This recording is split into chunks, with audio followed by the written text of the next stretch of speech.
Hey guys, what's going on? James here, and in this video today, we're going to be reviewing the Tampa Bay Buccaneers 26-20 preseason week number 3 win versus the Baltimore Ravens. The Buccaneers finished the preseason at 2-1. Congratulations to them for that. And this was the final preseason game of the Tampa Bay Buccaneers 2023 preseason, meaning that we've only got a couple of weeks until the Buccaneers face the Minnesota Vikings in week number 1 of the regular season. So, without further ado, let's kind of dive right into it. First, taking a look at the quarterbacks. Baker Mayfield looked fantastic tonight. 6 of 6, 43 yards and a touchdown. 4 catches by Chris Godwin from Baker for 30 yards and a touchdown as well. So shout out to the Baker Mayfield, Chris Godwin connection going on there. It is already resulting in good things for the Buccaneers offense. But Kyle Trask still had a good game in his own right. 19 of 31, 192 yards, and 1 touchdown. I thought Trask overall did a pretty good job. He did miss a couple of throws here and there that really could have resulted in big plays for the Buccaneers offense.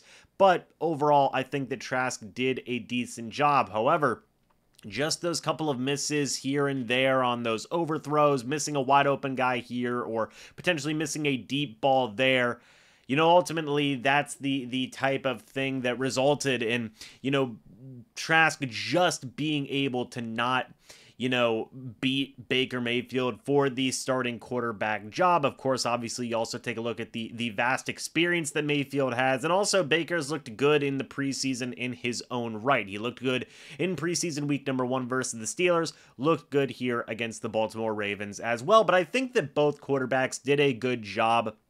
I think the Buccaneers have themselves a potentially good quarterback here in Baker Mayfield, and I think they've got themselves a very solid backup in Kyle Trask, who has shown so much growth throughout this preseason process, right? I think throughout the entirety of the Buccaneers offseason program and training camp and the preseason games and whatnot, we really have seen a different version of Kyle Trask, a much improved version of Kyle Trask, and I think that there is very encouraging things to see from both the Buccaneers quarterbacks in Mayfield and in Trask moving forward.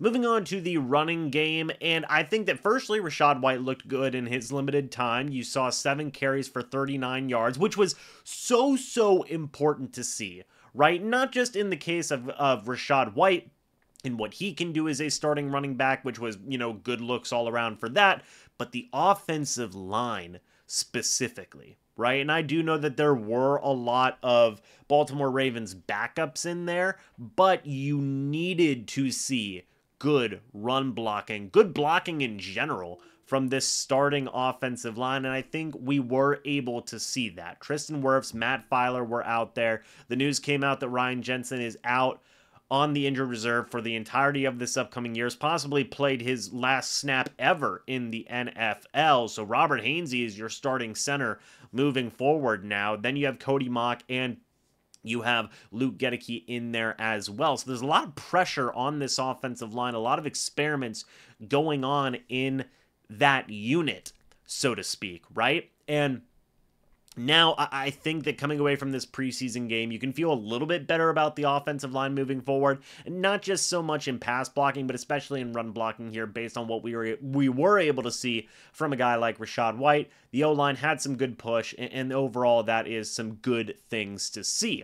After that, you had Sean Tucker, 10 carries, 34 yards. The backup offensive line is still a concern, I believe, in certain areas, and that may just be, a little bit of a hole on this Buccaneers roster moving forward. But Sean Tucker still got a lot of opportunities in this game, right? 10 carries. You saw some other guys in there. Patrick Laird, 3 carries for 27 yards. Had a really nice 21-yard run at one point in the game. Keyshawn Vaughn, 6 carries for 26 yards. Looked a little bit better in this game versus other preseason games, which I think was good because I don't think Keyshawn Vaughn is necessarily a lock to make this roster, so he had to have at least somewhat of an impression, and he was able to do that a little bit here in this game.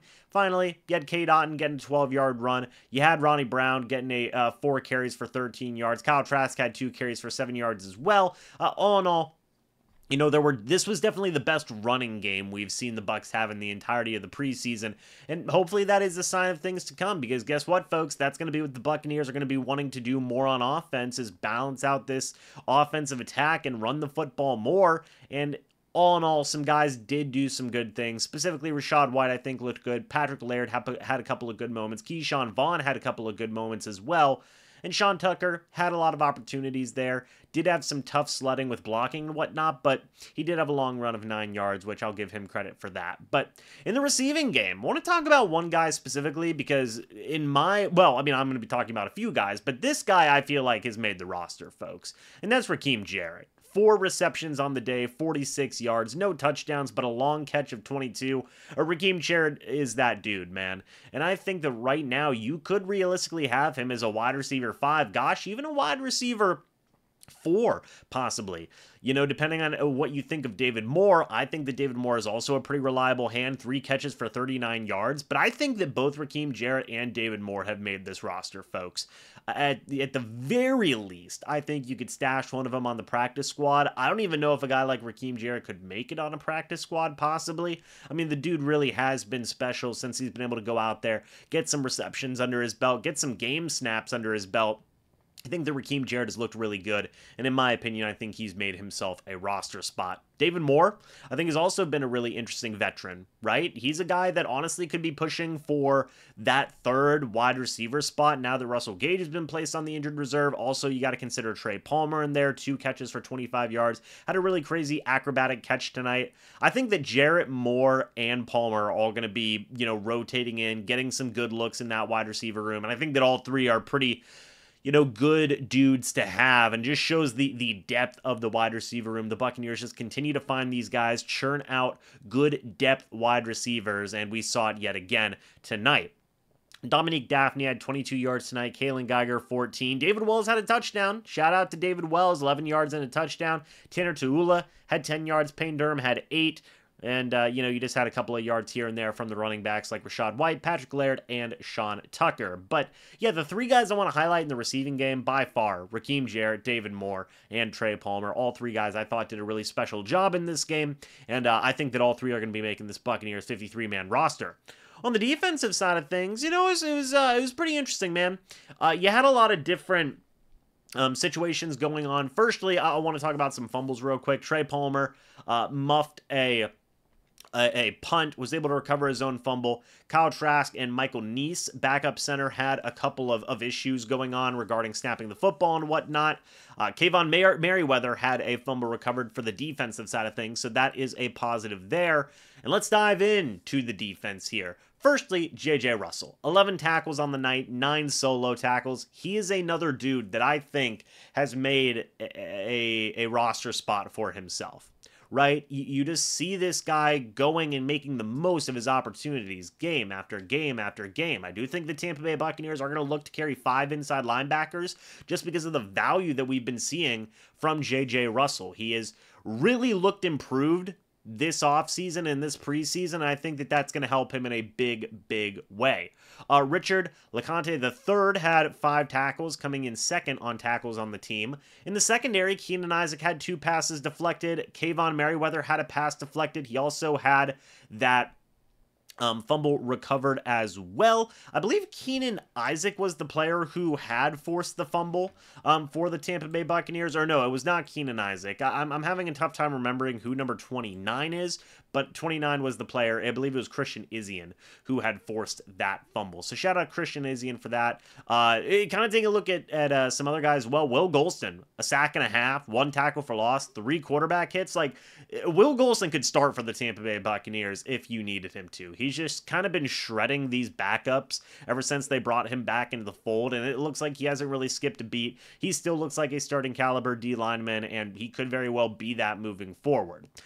You also look at a guy like Greg Gaines. He had a half sack. He had a quarterback hit. Ulysses Gilbert had a pass deflection. Just kind of going over some stuff. Hamilcar Rashed had a tackle for loss and a quarterback hit. Charles Snowden had a sack to end the game. He had a tackle for loss and he had a quarterback hit. Devin White had 2 quarterback hits. D. Delaney had a pass deflection, which was almost an interception later on in the game. Yaya Diaby had a quarterback hit. Like, there was some interesting stuff here, right? From the pass rush, and guys just really stepping up. I thought Yaya looked really, really good in the early portions of this game in just pass rushing in general. I think that Charles Snowden came on a little bit towards the end there. I think that, some other guys just had some really good moments. Obviously, Christian Isian getting that forced fumble, I think, is a huge play, just a great effort play that you really like to see. And all in all, I think a lot of young guys stepped up. Ultimately, a lot of guys are going to be losing their jobs, but you're still battling for practice squad spots and all those different types of things. And I think a couple of guys did help their case in this game when they needed to most. And also J.J. Russell. I mean, that dude, gosh, if the Bucs did not have Servatier Dennis, nor did they have KJ Britt, I genuinely think you could even make a case for like a guy like JJ Russell maybe being your fourth linebacker, maybe third, the dude just been everywhere. He really has looked really good. In kick returning, special teams just in general, didn't see much. Devin Tompkins did have a pretty nice 38-yard return. Trey Palmer had his 26-yard return. Palmer did also have a really nice 29-yard punt return at some point in the game, but I still believe Devin Tompkins is going to be this team's full-time returner. Chase McLaughlin went crazy, man. 4 for 4 on the field goals, 2 for 2 on the extra points. Didn't miss a single kick. You got to feel pretty good about that. I think moving forward, ultimately, Chase McLaughlin can be your guy, and you can feel comfortable about that. He hasn't missed a kick. That's good stuff to see there, man. There's a reason the Buccaneers moved on from Blankenship. There's a reason they went with McLaughlin. The dude just hasn't missed a kick. And Jake Camarda had 1 touchback, had 1 kick inside the 20. All in all, Jake Camarda did okay, I think, for tonight's game. Averaged 43 yards a punt. But, folks, that's it for the preseason. There's been a lot of fun takeaways, and I think there's been so many good moments for this team, right? We've seen a lot of good. We've seen a lot of meh, and ultimately we've seen a lot of battles shake up and guys really make some names for themselves. And that's the whole point of these games, right? I talked about that in the preview. I think that's the point of these preseason games, is for guys to go out there, earn themselves jobs, earn themselves careers, get some money for themselves. That's ultimately what you want to see. Guys, become starters, guys win position battles, all these different types of things that are going on, man. That's why preseason matters. For guys like Raheem Jarrett, for guys like David Moore, for guys like, J.J. Russell, Kayvon Merriweather, that's why the preseason matters, dude. That's why. Is you see guys go out there, they look good. Do the games, matter? To some people, yes. I would say that the game obviously matters to the players, and in some fans' minds, the games don't matter because, they don't count for the records or anything. The records ultimately don't count. But look, man, you got to figure out depth somehow. You got to figure out roster battles somehow. This is how you do it, ultimately. That's just how it is at the end of the day. But moving forward, the Bucs are going to be, looking now to make some roster cuts. We're going to be having plenty of news coming out here.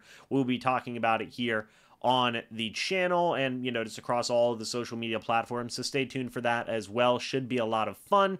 I guess it should just be a lot of coverage. Not necessarily fun when people lose their jobs, but should be a lot of coverage. So stay tuned for that. A lot of news coming in down the pipeline here. That's pretty much going to be what this next week's going to be about. And we're also just getting ready for the Tampa Bay Buccaneers Week 1 matchup versus the Minnesota Vikings, with now Baker Mayfield confirmed to be the team's starting quarterback. You've also got Kyle Trask as the number 2, and hopefully, John Wolford is a little bit healthy there. Maybe you could have him on the practice squad. You might be able to have him as just that emergency third quarterback just in case. And now the Buccaneers have some tough decisions to make regarding their roster and what they are going to do. So, folks, I want to know your guys' thoughts and opinions. What do you think about the preseason? What do you think about everything that you've seen? What players have impressed you? What players have disappointed you? And, would love to hear your guys' thoughts and opinions. Also, Kalijah Cansey's coming back at some point. That's huge as well. Dee Delaney may very well be this team's starting nickel corner. That's another interesting thing to make a note of there. But there's a lot going on, man. There's a lot going on, a lot of positive things. Should be a lot of fun to talk about here in the very near future. And I want to hear your guys' thoughts and opinions about this as well. What do you think about the preseason? What do you think about these guys? And what guys have potentially made this roster? What guys do you think are going to get cut? Let me know your thoughts and opinions. I'd love to hear them. Guys, thanks so much for watching this video. Hope y'all enjoyed. Shout out to Rhett, by the way, for doing the game live stream. I was not available, so he filled in, did an excellent job as always. And all in all, it was just a really fun preseason to cover, and now we are getting ready for the regular season. But again, guys, thank you so much for watching this video. Hope y'all enjoyed. As always, folks, I will see you all in the next video or the next live stream. But until then, and as always, guys, see you in the next video. Gosh, I'm fumbling over my words. But until then, guys, and as always, see you in the next video or the next live stream. But until then, and as always, guys, goodbye for now. Go Bucs. See you guys very, very soon.